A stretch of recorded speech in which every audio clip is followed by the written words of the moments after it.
Bismillahirrahmanirrahim. Alhamdulillahirabbil alamin. Assalatu wassalamu ala asyrafil anbiya wal mursalin wa ala alihi wa ashabihi ajmain. Amma ba'd. Guru-guru saya, para asatidz, kiai-kiai saya yang hadir pada kesempatan pagi hari ini, ya, saya lihat ini ada Ustaz Samsul, Prof. Lutfi, dan semuanya, ada Pak Hasib, Bu Wahyu, Kiai Aufarul Marom, Pak Munasik, Pak Trisno, dan juga Mas Lutfi, yang senantiasa setia membersamai kajian Maskam ini. Saya ini ketiban sangkur, ya. Ini mestinya selang-seling sama Pak Hasan As'ari, ya, tapi karena beliau ada khidmah untuk umat, ya, umat dan mungkin umat dan ummahat, ya. Kalau saya tak yang sama umat saja, yang ummahat dan umat nanti biar biar Kiai Hasan As'ari. Dan pada kesempatan pagi hari ini, insya Allah saya akan melanjutkan amanah dari keluarga besar kajian Maskam Undip yang pada kesempatan kali ini masuk pada bahasan yang kedua dari Al-Hadisus Salis, hadis yang ketiga dari kitab Arba'in Nawawi. Sebagaimana biasanya saya membaca kitab Al-Jami' fi Syarhil Arba'in An-Nawawiyah yang ditulis oleh Asy-Syaikh Muhammad Yusri. Pada pertemuan sebelumnya, bahasan tentang hadis Bunyal Islamu ala khamsin, ya, sudah saya sampaikan terkait dengan fondasi yang pertama adalah syahadati alla ilaha illallah wa anna muhammadan abduhu wa rasuluh. Secara ringkas bahwa syahadat itu merupakan komitmen seorang hamba kepada Allah, komitmen seorang hamba terhadap pengakuan, ya, kehambaan dan kerasulan Sayyiduna Muhammad sallallahu alaihi wasallam. Secara garis besar, pada pertemuan sebelumnya saya menyampaikan tentang bagaimana ketauhidan itu menjadi pengendali seluruh proses hidup dan kehidupan. Jadi kekuatan syahadat ini atau kesakralan syahadat ini jangan sampai hilang hanya gara-gara menempatkan syahadat ini secara verbal, dituturkan secara lisan, ya, tanpa ada penghayatan terhadap makna syahadat itu sendiri. Segala sesuatu jika ditempatkan sebagai rutinitas, biasanya pelan-pelan akan kehilangan kesakralannya. Sholat, jika itu hanya dijadikan sebagai rutinitas, maka kesakralan sholat itu pelan-pelan akan memudar. Nikmat bisa makan, jika aktivitas makan itu hanya dianggap sebagai rutinitas, bukan sebagai kekuatan sunnatullah yang dengan izin Allah seluruh piranti di dalam tubuh kita bekerja untuk memproses seluruh yang masuk ke dalam tubuh kita. Akhirnya kesakralan nikmat bernama makan itu pelan-pelan kemudian menjadi memudar. Makanya kenapa Rasulullah Shallallahu Alaihi Wasallam, sebagaimana dinukil oleh Imam Nawawi di dalam kitabnya Al-Adhkar, Mengapa Rasulullah begitu jengkel kepada orang yang ya mencaci atau mungkin tidak respect terhadap makanan yang dia kunyah. Padahal di situ ada proses sunatullah yang luar biasa. Ini kalau dijelaskan oleh teman-teman ya, oleh Bapak Ibu yang ada di dunia medis ya, mungkin berkaitan dengan itu, yang paham ilmu biologi, ya ilmu kedokteran. Bagaimana rahasia-rahasia besar ya, yang itu tidak mungkin ya bisa dilakukan tanpa kehendak Allah Subhanahu wa taala. Maka kenapa tauhid itu menjadi dasar, menjadi fondasi ya di dalam Islam. Ya, pada pertemuan sebelumnya saya tegaskan bahwa ketauhidan inilah yang akan mengarahkan seluruh perilaku kehidupan manusia ya kepada satu titik sentral, bahwa tugas kita tidak lain adalah wa ma khalaqtul jinna wal insa illa liya'budun. Apapun profesi kita, apapun yang kita miliki, rutinitas apapun, tidak lain adalah untuk kita arahkan ke dalam satu titik. Titik ini bernama ibadatullah, menyembah, mengabdi dan menghamba kepada Allah Subhanahu wa taala. Maka idealnya secara fungsional syahadat itu tidak hanya ditempatkan sebagai iqrar bil lisan, tetapi harus ada al-amal bil arkan. Ya, harus ada tasdiqul qulub, harus ada praksis, harus ada praktek, harus ada upaya untuk mengarahkan seluruhnya ini kepada ketauhidan. Ini menjadi wajar mengapa salah satu dosa yang ya tidak ditoleransi oleh Allah itu adalah mensekutukan Allah. Baik itu yang jali maupun yang khafi.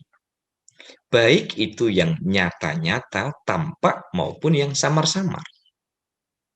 Kalau syirik yang samar-samar itu ya seperti bagaimana kemudian kita mengabaikan kehadiran Allah di dalam kehidupan. Ya, mengabaikan Allah di dalam kehidupan, mengabaikan posisi Raqib dan Atid sebagai delegasi Allah, mengabaikan syariat yang sudah ditetapkan oleh Allah Subhanahu wa taala. Inilah sisi kesakralan. Mengapa bunyal Islamu ala khamsin ini yang pertama adalah syahadati alla ilaha illallah. Jadi menjadikan Allah itu sebagai orientasi. Dan wa anna Muhammadan abduhu wa rasuluh. Dan menjadikan Rasulullah ini ya sebagai hamba, beliau adalah utusan yang membawa risalah bagi kita sekalian. Bicara tentang hadis Rasul, bicara tentang sunnah Rasul, tidak akan ada habisnya. Ibaratnya kalau ada mata kuliah, mulai dari semester 1 sampai mentok injury time, ya di semester 14 misalnya. Saya tidak tahu di Undip itu injury time-nya itu semester berapa, ya. Apakah sama 14 atau mungkin lebih ketat ya semester 10. Kalau di tempat saya itu injury time ya semester 14 itu. Kalau enggak ya harus out. Jadi kalau hadis Rasul, sunnah Rasul, baik sunnah yang berhubungan dengan yuridis maupun etis, dikaji mulai dari semester 1 sampai dengan semester akhir, tidak akan pernah ada habisnya. Nah inilah sekedar untuk mereview materi sebelumnya bahwa mengapa syahadat tauhid dan syahadatul rasul itu menjadi fondasi di dalam kehidupan kita. Karena syahadat adalah pengendali. Syahadat adalah persaksian yang memberikan cita rasa sakral di dalam seluruh proses hidup dan kehidupan. Bapak Ibu yang saya hormati, bahasan pagi hari ini setelah syahadati alla ilaha illallah wa anna Muhammadan abduhu wa rasuluh, maka berikutnya adalah wa iqamis sholati wa itaiz zakat wa hajjil baiti wa saumi ramadan. Jadi fondasi yang kedua adalah wa iqamis sholah. Ya. Wa iqamis sholah. Secara sederhana wa iqamis sholah itu diartikan ya mendirikan, mengerjakan, menunaikan. Wa qila iqam asluhu iqamah wa asluhu iqwam. Fanukilat fathatul waw ila sakin qablaha fahudhifatil waw liltiqa'is sakinin wa awwid an hatta fayuqal iqamah. Wa hiya mudhaf was salat mudhaf ilaih wal idhafatu huna wa fi ma ba'daha min idhafatil masdar ila maf'ul. Jadi bukan tanpa sebab kenapa yang dipakai itu bukan wa ada is-sholah. Ya. Kenapa bukan ada is-sholah, melaksanakan? Tetapi menggunakan kata-kata aqama yukimu iqamatan. Jadi bedanya,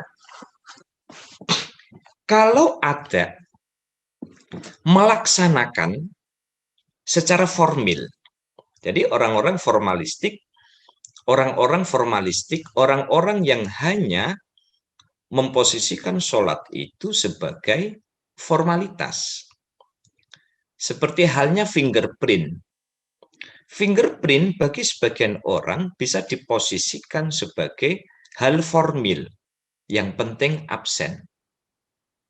Tetapi bagi kelompok-kelompok substansialis, orang tidak akan melihat bahwa fingerprint itu sebagai tindakan formalistik, tetapi lebih kepada itu sebagai ukuran ketaatan menjalankan kewajiban. Ketika menggunakan kata ada, itu sifatnya adalah formalistik, melaksanakan. Dengan menggunakan ada, itu pokoknya yang penting sholat. Yang penting isqatul wajib, menggugurkan kewajiban. Yang penting wayai duhur, sholat duhur, wayai asar, sholat asar. Persoalan bagaimana kualitas sholat itu lain cerita. Yang penting gugur kewajibannya. Itulah kenapa di dalam konsep bersyariat harus diikuti dengan konsep berhakikat. Mengapa fikih saja tidak cukup?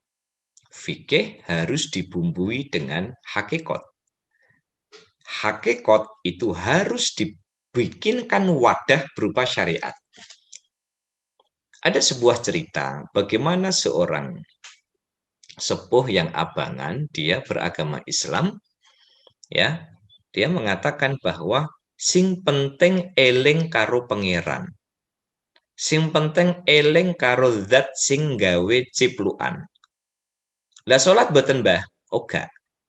Sing penting kan eling. Nah, ini enggak boleh. Karena di dalam Islam konsep tentang eling ala bidzikrillahi tatmainnul qulub. Zikrullah, ingat kepada Allah, itu memiliki klaster-klaster yang bervariasi. Ada klaster bahwa zikir itu disediakan konsep bagunya, contoh sholat. Maka kita tidak boleh meninggalkan sholat itu hanya dengan mengatakan bahwa yang penting kan eling. Mending eling Allah tapi gak sholat, daripada sholat tapi gak eling Allah. Nah, ini logika ini tidak bisa dipakai. Kenapa? Ya karena di dalam Islam itu konsep zikrullah dengan klaster yang wajib itu ya ingat kepada Allah dengan sarana-sarana yang sudah disediakan. Ya, ingat dengan harta benda kita. Konsepnya ya zakat. Ya, zakat tertunaikan dan lain sebagainya. Tidak boleh kemudian aku sailingnya semeneh wis pokoknya ora usah zakat, sementing aku eling bahwa harus berbagi. Tidak. Ada klaster-klaster ya yang harus dipatuhi oleh seorang hamba. Nah, penggunaan wa iqamis shalah ai iqamatus shalah ini berbeda dengan kata-kata adat. Makanya sholat tidak menggunakan kata wa ada ussolah. Karena kalau menggunakan kata ada ussolah, itu hanya fokus kepada hal-hal yang formalistik. Sementing sarungan, baju koko, ya belinya di pen collection misalnya, ya kopiahnya yang awing anti air misalnya, ya atau ada tidak. Itu menjadi penting dan itu tahsini, menjadi pelengkap dan penghias. Tetapi bahwa menggunakan kata wa iqamatis sholah, ai wa iqamis sholah, maknanya adalah aqama yukimu, tunaikan dengan sepenuh hati, hadirkan nilai-nilai yang ada di dalam sholat itu. Nah, jadi ini rahasia secara linguistik. Mengapa yang digunakan adalah wa aqimus sholata wa atuz zakah. Aqimu, bukan addu, bukan addus sholata ya wa atuz zakah ya, tetapi menggunakannya yang apa kalimat atau kata yang digunakan itu bukan wa addus sholata wa atuz zakata. Padahal sebenarnya kalau dari sisi pengucapan kayaknya lebih padu ya. Addus sholata wa atuz zakata. Tapi tidak. Al-Quran menggunakan wa aqimus sholata wa atuz zakata. Itu kenapa? Semata-mata bahwa harus ada kombinasi antara hal-hal yang formalistik dengan hal-hal yang substantif. Ya. Jadi penggunaan kata akimu itu lebih kepada bagaimana kemudian sholat itu sebagai kewajiban, sekaligus sholat itu sebagai pembawa pesan di dalam kehidupan manusia. Pertanyaannya kemudian adalah, mengapa sholat itu menjadi dasar atau fondasi setelah syahadat, baik tauhid maupun rasul? Ada beberapa alasan. Yang pertama adalah as-sholatu tura'il insana ilal amri bil iltizami bisyara'i. Jadi kalau dikatakan bahwa sholat itu sebagai pengendali, ya, inna sholata tanha anil fakhsya'i wal munkar. Ketika orang menunaikan sholat itu ya dengan sepenuh hati, pesan-pesan yang ada di dalam sholat diaktualisasikan di dalam kehidupan. Sholat tidak hanya menjadi satu rutinitas, tetapi sholat itu adalah satu prosesi yang sangat sakral, ya, yang memadukan seluruh pesan-pesan di dalam hidup, baik jasmani maupun rohani. Ya, kalau jasmani jelas sudah banyak yang meneliti bagaimana kemudian sholat itu memberikan efek yang luar biasa, baik fisik maupun psikis. Saya kira penelitian-penelitian ini tidak kurang-kurang. Nah, ini alasan yang pertama adalah sholat ini merupakan i'tiraf, pengakuan. Kalau kita sudah bersyahadat, fondasinya sudah kita tatai, ya, apakah nanti kalau fondasinya itu pakai cakar ayam atau apa, nah sekarang sudah tinggal tiang-tiangnya ini. Ya, makanya kalau dikatakan bahwa as-sholatu imaduddin, sholat itu menjadi tiang. Cakar ayamnya sudah ada. Sekarang sudah tiang-tiangnya. Nah, ini kalau misalkan dijelaskan sama mungkin guru-guru saya yang di teknik sipil mungkin lebih fasih ya. Tetapi secara ilustratif bahwa sholat itu menjadi tiang dan menjadi pengakuan pertama setelah syahadat. Kenapa? Karena as-sholatu tura'il insan, yang mampu membimbing manusia, tanha anil faksya iwal mungkar, yang bisa mencegah diri dari perbuatan keji dan mungkar. Minimal dalam ukuran-ukuran yang sangat minim adalah ketika orang itu mengaku Islam, sudah bersyahadat, ya, lalu kemudian sholat, ya, kok mau melakukan satu kejahatan, baik itu kejahatan personal maupun komunal, ya, mau bersekongkol begini, kelingan, ya, awak-awakan ini kan sholat, awak-awakan ini kan syahadat, setiap di dalam sholat kita bersyahadat, masa kita mengingkari ya perjanjian kita, misa guna billah, perjanjian kita dengan Allah. Makanya mengapa ada seorang ulama al-mutawalli mengatakan bahwa ketika seseorang itu ringan melakukan kejahatan, maka koreksilah sholatmu. Ketika orang melakukan kejahatan-kejahatan ringan secara rutin, sensornya ini lowbat, ya, sensornya ini low, lemah, ya, sensornya lambat. Maka menurut beliau, maka koreksilah sholatmu. Ketika mencari rezeki menghalalkan segala cara, ketika ingin mendapatkan promosi menghalalkan segala cara, ya, yang penting asal Bapak senang dan lain sebagainya. Sampai itu terjadi, maka koreksilah sholatmu. Ini kata Imam Mutawalli.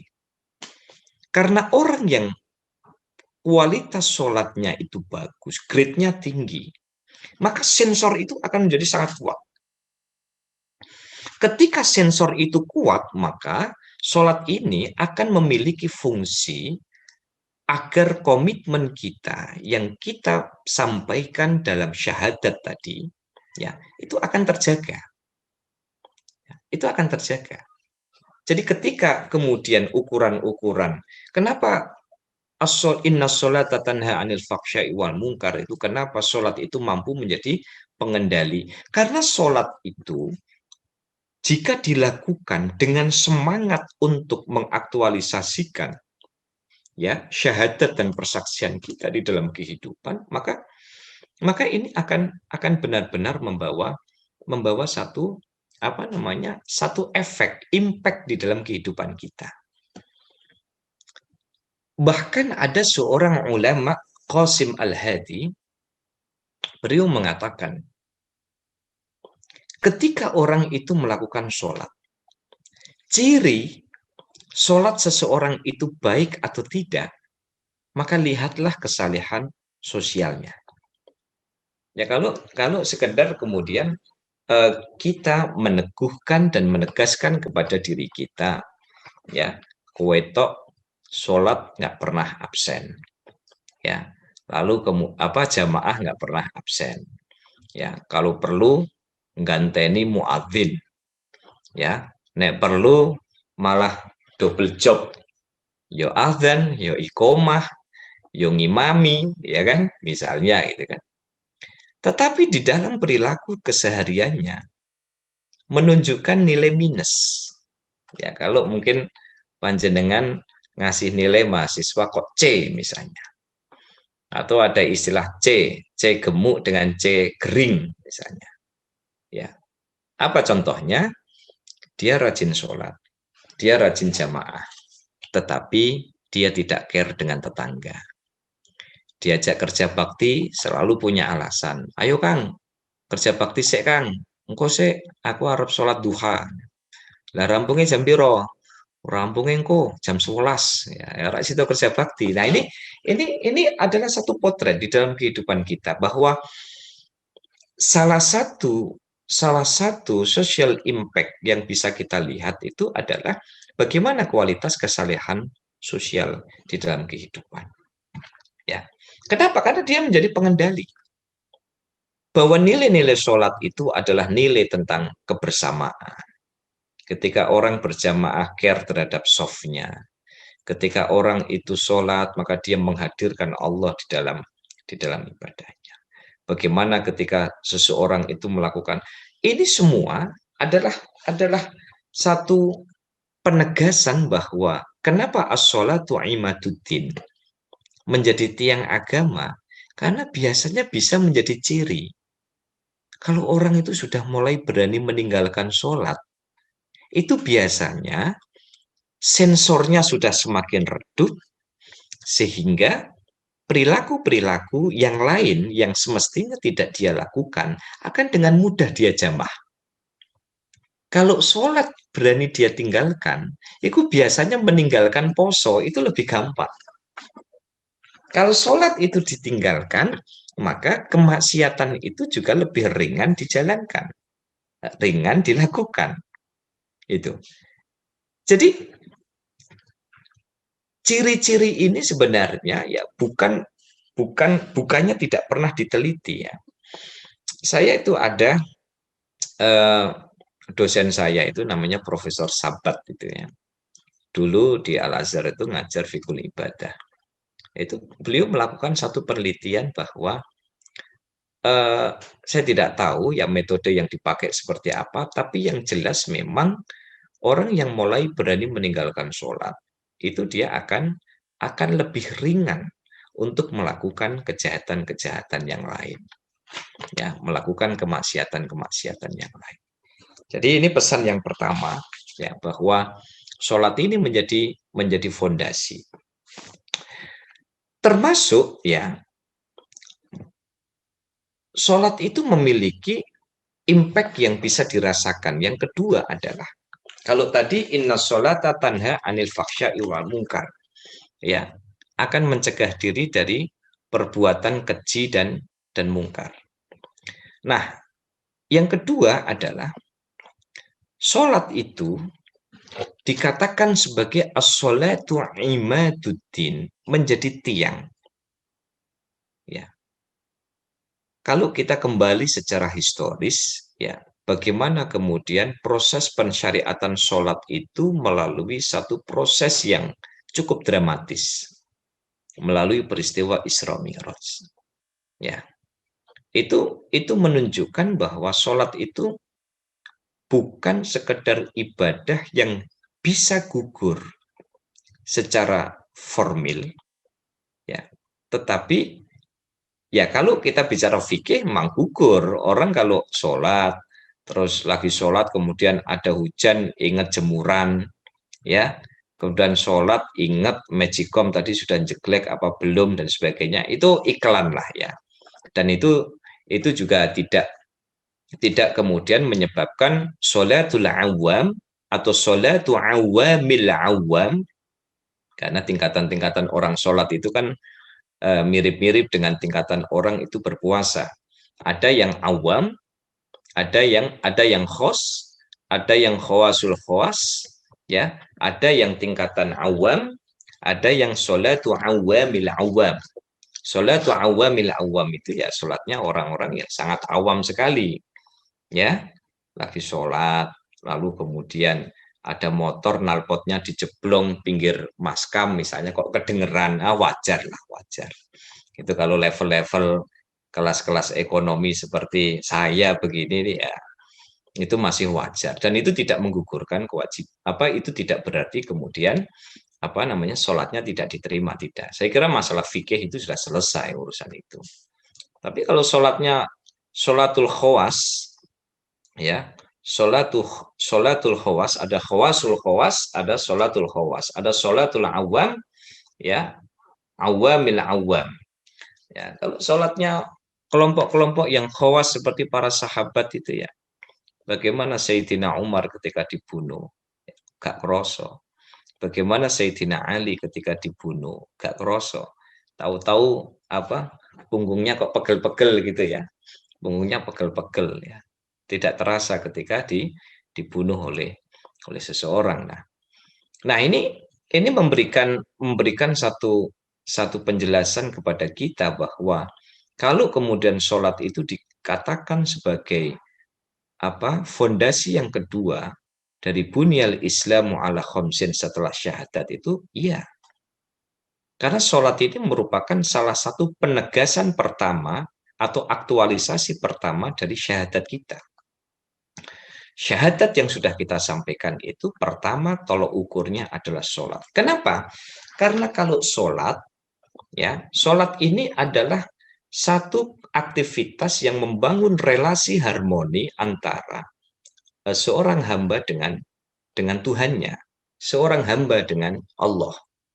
Banyak hadis yang menceritakan tentang apa fadilah ruko, apa fadilah sujud, apa yang harus dibaca ketika sujud, apa yang harus dibaca ketika i'tidal. Saya kira ratusan atau bahkan bisa ribuan hadis bicara tentang itu. Ya. Oleh karena itu maka sholat kembali kepada pembahasan tadi bahwa ketika sholat itu menggunakan kata akimu adalah sebuah penegasan bahwa sholat itu bukan aktivitas yang hanya fokus kepada hal-hal yang formalistik, tetapi lebih pada bagaimana kita mengaktualisasikan pesan-pesan itu di dalam kehidupan. Maka sholat ini yang dimaksud ini adalah sholatul yang mahdhah, yang ukurannya itu sudah terukur, rokaatnya, waktunya, tata caranya, ya. Karena memang ada banyak riwayat sebenarnya apakah sebelum Rasulullah itu para nabi dan para rasul sudah sholat, ya kan? Ya, saya mengambil apa yang dikatakan oleh Profesor Solah Zaidan itu bahwa sejak zaman Nabiullah Adam seseorang itu sudah sholat. Hanya tata caranya, prosesinya itu yang bervariasi hingga akhirnya difinalisasi dalam peristiwa Isra Mi'raj itu, ya, rokaatnya, tata caranya dan lain sebagainya. Nah, ini penjelasan yang kedua. Jadi sholat yang mahdhah. Yang kedua adalah ada sholat yang ghairu mahdhah. Sholat yang ghairu mahdhah ini adalah as-sholatu bil ma'nal 'am, yaitu dengan makna yang lebih umum. Apa itu? As-sholatu ay ad-du'a'u. Sholat itu maknanya adalah berdoa. Nah, apa bedanya dengan sholat yang mahdhah tadi? Kalau sholat yang mahdhah itu seluruh prosesinya sudah dijelaskan, sudah diatur oleh syarat. Tetapi kalau sholat yang ghairu mahdhah itu adalah memiliki makna ad-du'a. Ad-du'a itu adalah satu pengakuan bahwa kita itu masih membutuhkan kepada zat yang menetapkan seluruh syariat manusia, yaitu Allah Subhanahu wa Ta'ala. Jadi jika as-sholatu bima'nal mahzah, ada as-sholatu bima'na ghairil mahzah. Nah, sholat bimakna mahdoh dan sholat bimakna ghairil mahdoh. Sholat yang bermakna paten dan sholat yang bermakna tidak paten, ya. Sholat yang bermakna formil secara aktivitas sudah diatur dan ada yang tidak diatur oleh syariat. Jadi sholat yang dimaksud di sini itu bukan hanya bunyal Islamu ala khamsin, itu bimakna sholat 5 waktu, itu tidak. Tetapi yang dimaksud dengan sholat bunyal Islamu ala khamsin yang wa iqamis sholah ini, ya, sholat yang juga harus mampu mengaktualisasikan makna doa di dalam kehidupan, bahwa penghambaan kita kepada Allah tidak boleh putus. Makanya mengapa Allah itu jengkel sekali sama orang yang takabur. Padahal manusia itu sebenarnya sudah deh, ud'uni fastajib lakum. Doalah, aku akan mengijabahi. Bagaimana cara berdoa? Macam-macam. Kalau orang-orang Sunni biasanya doanya itu banyak menggunakan kata perintah. Tapi kalau orang-orang Syiah itu biasanya doanya, ya, saya tidak hafal tapi saya pernah baca itu, yaitu banyak menggunakan kalimat-kalimat persuasif. Tidak selalu menggunakan kata, ya, kalau orang Sunni itu kan biasanya doanya kan Allahumma gfir. Ya Allah, ampunilah. Allahumma rzuk, ya Allah berilah rezeki. Ya, banyak menggunakan kata-kata perintah, ya kan? Apakah Allah apakah Allah senang diperintah? Nggak apa-apa, memang memang mintanya Allah begitu. Ini kan hanya masalah seni berdoa saja, dan saya kira tidak perlu diperdebatkan panjang, gitu ya. Jadi sholat bimakna yang ghairil mahdhu itu adalah satu penegasan kembali bagaimana supaya orang yang berdoa itu benar-benar menghadirkan penghambaan bahwa kami itu nggak bisa ngapa-ngapain kalau bukan karena aku kasih. Fulan, kamu itu nggak bisa ngapa-ngapain kalau tidak aku kehendaki.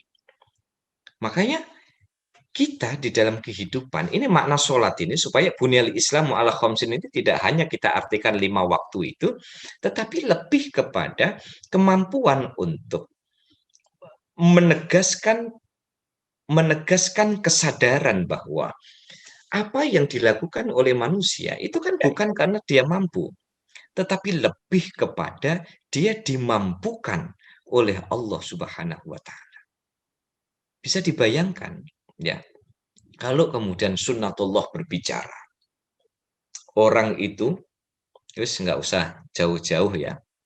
Saya tidak tahu, ini mungkin uh, saya ingin cari-cari apa yang terjadi kalau kemudian manusia itu matanya itu tidak bisa kedip, melilik terus misalnya, ya. Ndaopo pedese mata itu. Dua sisi ngatup dalam hitungan detik, dan dua sisi ngatup memiliki fungsi. Ya, kalau dulu guru saya bilang pokoknya mata nek ngatup itu koyok wipere mobil, gitu. Padahal kita bisa kebayang kalau hujan wipernya macet, nggak kebayang kayak apa itu. Nah, kalau guru saya itu karena bukan dokter, bukan ahli medis, kalau ngasih analogi itu ya sederhananya begitu. Pokoknya meripat kedep itu seperti fungsi wiper katanya itu. Ya. Coba kita bisa bayangkan kalau Allah sudah menghendaki, hei mata, jangan berkedip. Apa enggak suloyo itu di dalam hidup kita? Ya, toh? Orang tidak bisa orang tidak bisa makan, orang tidak bisa menggerakkan tubuh, orang dan lain sebagainya. Nah, nah ini makna dari yang kedua, as-salat bi makna ghairil mahdhah.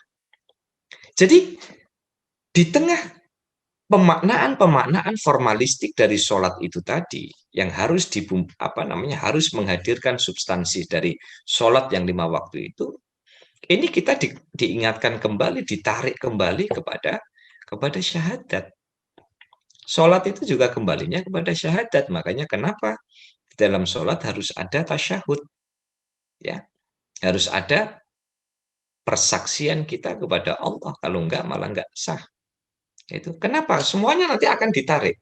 Jadi sampai kita bicara sholat, kita bicara zakat, kita bicara haji, kita bicara puasa, itu nanti semuanya nariknya adalah kepada syahadat, termasuk di dalam pembahasan sholat di makna yang ghairil mahdhah. Sholat di makna doa, dengan makna doa itu. Jadi manusia itu harus dikembalikan kepada fitrahnya bahwa dia sesungguhnya tidak mampu melakukan apapun kalau bukan karena dimampukan oleh Allah Subhanahu wa taala. Makanya ini juga jadi pelajaran kita bersama, ya. Jadi bagaimana termasuk di dalam kajian-kajian keagamaan gitu kan. Saya kira kita fokus kepada persamaan kita, ya kan? Kita memandang saudara kita sebagai saudara, saudara kita dengan mata kasih sayang, dengan hati yang penuh dengan rahmah, ya. Karena kan sering ya saya aturakan bahwa beda-beda sedikit itu dalilnya banyak. Yang tidak ada dalilnya itu kalau beda sedikit tengkar, nah itu yang nggak ada dalilnya. Tapi kalau beda sedikit, sedikit saja. Ya, toh sholat subuh sama-sama 2 rakaat. Ya, yang satu pakai kunut, yang satu nggak pakai kunut. Itu cuma beda sedikit. Ya, dan sama-sama ada dasarnya. Gitu kan? Jadi itu penting. Makanya saya itu pernah sampaikan, ada tamu datang itu ya diskusi tentang amar ma'ruf nahi mungkar misalnya. Orang itu melakukan amar ma'ruf itu syaratnya ada 3. Ya, syaratnya ada 3. Makanya amar ma'ruf nahi mungkar itu beda dengan tabligh. Kalau tabligh itu menyampaikan. Tapi kalau amar ma'ruf nahi mungkar itu adalah menyampaikan dengan dasar-dasar yang kuat. Imam Abdullah Al-Qasimi di dalam kitabnya Mau'izatul Mu'minin min Ihya'i Ulumiddin itu memberikan uraian yang menarik sekali. Bahwa amar ma'ruf nahi mungkar itu harus memenuhi 3 kriteria. Kriteria yang pertama itu adalah, so mohon maaf ini agak lompat sedikit tetapi juga melengkapi hasanah yang kaitannya dengan ini. Yang pertama adalah ilmu. Kenapa kalimatnya itu balighu anni walau ayah, sekedar menyampaikan. Itu baligh. Tabligh. Ya. Tabligh itu hanya menyampaikan. Tabligh itu berbeda dengan al-amru bil ma'rufi wan nahyu anil munkar. Lah, di dalam kitab Mau'izatul Mu'min itu ada uraian yang bagus pada bab adamul qiyami wan nahyi. Adab amar adabul amri adamul qiyami bil amri wan nahyi. Adab melaksanakan amar ma'ruf harus didasari ilmu. Jangan hanya didasari pada semangat. Bahaya sekali hari ini, mohon maaf ya. Saya pernah ngonangi ada teman itu yang suka sekali share artikel-artikel yang ada di WA. Suatu hari saya baca itu artikel ya, tapi kok ada yang kurang pas. Akhirnya kebetulan di situ ada rujukan dan rujukannya itu saya punya kitabnya pada saat itu. Akhirnya saya buka. Ternyata di situ ada penerjemahan yang menurut saya perlu diluruskan. Ada beberapa komponen kalimat itu yang hilang. Ya, husnudon saya mungkin kedelet tapi nggak terasa atau bagaimana. Ini jadi masalah. Ya. Nah, jadi amar ma'ruf nahi mungkar itu ya harus didasari sama ilmu. Yang kedua wirai. Ya, wirai itu kemampuan untuk menjaga, tidak hanya menjaga diri, tetapi harus menjaga agama Allah. Jangan sampai membahas ayat Quran, tapi dengan hati yang membenci. Jangan sampai kita mempelajari hadis Rasul, tetapi dengan hati yang kasih sayang. Dan yang ketiga adalah husnul muamalah. Husnul muamalah inilah yang hari ini menjadi barang mahal ya di negeri kita ini. Husnul muamalah, interaksi dengan baik. Ya beda-beda sedikit nggak apa-apa ya, yang penting sama-sama punya dasar. Nah, ini pembahasan yang berkaitan dengan wa iqamis sholati dengan penjelasan yang Mas Lutfi, waktunya habis atau masih lanjut ini? Mungkin kita selesaikan sholat ini, Ustaz. Ya, yang penting ya Mas, seperti pesan di awal ya, kata Ustadz Samsul ini pokoknya nggak usah kebutan kayak borongan tukang kayu ngoten nggih. Yes, ya. Nah, kalau borongan kan nanti pokoknya katam enggak gitu. Yang penting mungkin lebih pas kalau misalnya ini dikaji secara komprehensif, kemudian guru-guru saya yang hadir secara virtual ini juga ikut ya menambahi apa yang saya sampaikan pada setiap kajian di Maskam ini. Saya kira ini Bapak Ibu yang saya hormati terkait masalah pembahasan wa iqamis sholati. Mengapa harus iqom? Mengapa harus akimu? Kenapa bukan ada? Kenapa bukan adu? Ya, dan juga bagaimana kemudian posisi sholat itu sebagai fondasi. Kenapa sholat itu sebagai imad?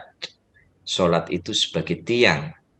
Sama-sama tadi sudah saya ilustrasikan berikut dengan analoginya bahwa sholat ini benar-benar menjadi fondasi yang luar biasa, yang sangat apa ya, ya sangat pokok ya untuk bisa mewarnai kehidupan manusia. Warna hidup manusia itu akan ditentukan oleh sholatnya. Kalau nanti di akhirat orang akan dipertanyakan tentang sholatnya, ya karena di dalam kehidupan manusia, kehidupan kita sesungguhnya ibarat ngaduk warna, warna dominan itu adalah sholat.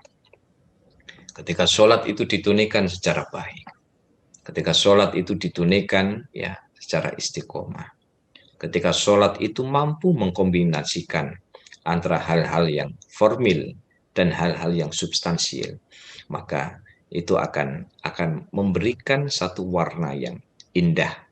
Apa itu? Yaitu tadi tanha anil fakhsyai wal mungkar di dalam hidup kita.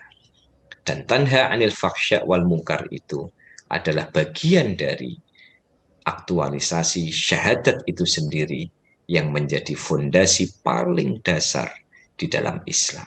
Sekian, semoga bermanfaat dan monggo jika ada guru-guru saya berkenan ikut menambahi ya atau mungkin ada hal-hal yang mau di-sharing, saya persilahkan.